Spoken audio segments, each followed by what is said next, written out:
ہم وہی کہیں گے جو ہمارا دین ہم کو بتاتا ہے، عمل کرو تو تمہارا بھلا ہے۔ باقاعدہ بڑی رقم دے کر کے کیمرہ مین بھی بلائے جاتے ہیں، بڑی رقم دے کر کے ویڈیو شوٹنگ والے بھی بلائے جاتے ہیں۔ ان کا کام ہوتا ہے عورتوں کے مجمع میں جا کر کے پوری شوٹنگ کرنا، یعنی وہ عورت کے جسم کے ہر زاویے کی تصویر نکالے گا۔ وہ جو کیمرہ جو لینے والا آتا ہے وہ کیا کہتے ہیں، بہت بڑا پرہیزگار تھوڑی رہتا ہے کہ وہ آنکھیں بند کر کے آپ کی جو ہے وہ بہن بیٹیوں کی تصویریں نکالیں۔ وہ مسلمان ہو یا کافر، وہ رہتا تو جو ہے وہ عام انسان ہی ہے، اور ویسے بھی یہ ناجائز چیز ہے۔ اب وہ جب تصویر نکالتا ہے، جسم کے تمام اعضاء کی الگ الگ وہ تصویریں جب نکال رہا ہے، الگ الگ شو وہ نکال رہا ہے، اللہ اکبر، تو یہ دیوسی کی کیا اعلیٰ قسم نہیں ہوئی؟ جب ایسے ہی دیکھنا اس کو ناجائز اور حرام ہے، اور منع نہ کرنے والا دیوس ہے، تو جو خود لے جا کر کے کیمرہ مین کو کھڑا کرے۔ اور معلوم ہے اس کے بعد میں کیا ہوتا ہے، جب شادی ختم ہوتی ہے موٹی رقم اس کو ہاتھ میں پکڑاتے۔ کس چیز کی؟ آپ نے ہماری بہن بیٹی کو جو ہے وہ خوب اچھے طریقے سے دیکھا، یہ اس کا آپ کو نذرانہ دیا جا رہا ہے۔ آپ نے ہماری بہن بیٹی کو جو ہے وہ بے حیائی کے اندر مبتلا کیا، اس خوشی کے اندر ہم آپ کو 10,000 روپیہ دے رہے ہیں۔ شرم و غیرت سے بندے کو ڈوب مرنا چاہیے۔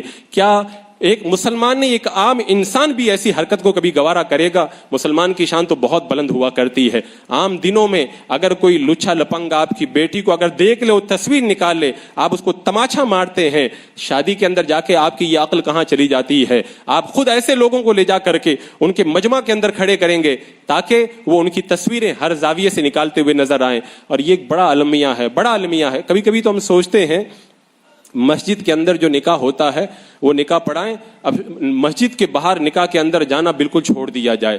جب جاتے ہیں پوری بے حیائی کا منظر تو رہتا ہی ہے، اور جب کہہ دو کہ یہ کیمرہ بند کر دو، یہ تصویر بند کر دو، معلوم ہے کیا کہتے ہیں؟ فلاں پیر صاحب بھی تو کھنچواتے ہیں، فلاں مفتی صاحب بھی تو کھنچواتے ہیں۔ میں کہتا ہوں پیر صاحب اور سب کو اپنی جیب کے اندر رکھو، جو ناجائز کام کرے وہ ناجائز اور حرام ہی رہے گا۔ اللہ اس کے رسول نے جو کہا ہے وہ مجھ کو بتاؤ، اللہ اس کے رسول کا فرمان کیا؟ میرا آقا علیہ السلام نے تو یہ فرمایا ہے قیامت کے دن سب سے سخت عذاب تصویر بنانے والوں کو ہوگا۔ میرا آقا علیہ السلام نے یہ فرمایا قیامت کے دن جہنم سے ایک گردن نکلے گی، وہ کہے گی آج مجھے 3 لوگوں سے نپٹنا ہے، ان میں سے ایک وہ بندہ جو تصویر بنایا کرتا تھا۔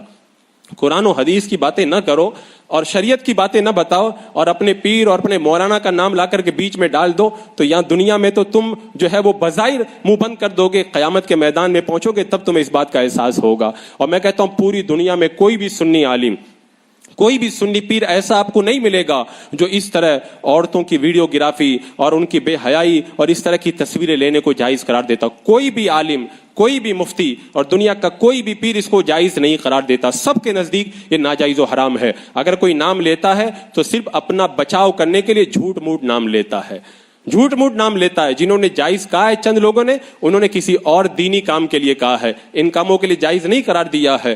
لیکن اچھا اب اس کے اندر مسئلہ یہ رہتا ہے کہ جب ہم منع کریں، شریعت کا حکم بتائیں، تو وہ کہتے ہیں آپ غلط ہو، پیر صاحب نے کہا ہے جائز ہے تم غلط ہو، یعنی بھرے مجمع کے اندر ہم ہی لوگ غلط بن کر کے رہ جاتے ہیں۔